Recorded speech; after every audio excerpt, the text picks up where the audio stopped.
Ici on est à l'intérieur au-dessus du garage, vous voyez la brique, hein. Donc comme c'est construit la plupart de la maison d'origine, mais au lieu de mettre du placo directement, même avec de l'isolation, genre laine de verre ou laine de roche, le mur va être crépi pour augmenter encore l'isolation. Donc vous envoyez une partie juste au-dessus de la, comment ça s'appelle, de la fenêtre, hein, ça sera crépi, juste crépi avec grille, hein, c'est tout, hein, voilà. Après je vais vous montrer une différence aussi sur les toits.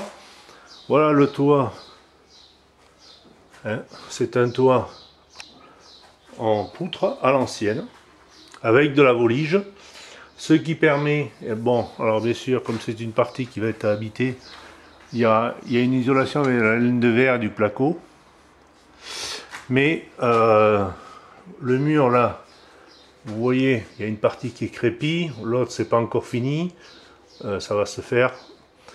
La différence c'est qu'un toit à l'ancienne permet une meilleure isolation, et pas comme les maisons modernes avec des fermettes et de la laine de verre posée en flocon sur le faux plafond.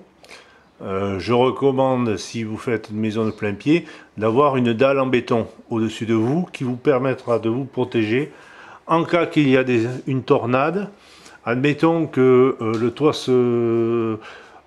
soit endommagé ou quoi que ce soit, si vous avez des fuites d'eau, votre plafond va vous tomber sur la tête. S'il y a une tornade, que le toit s'envole, il vous reste que les 4 murs.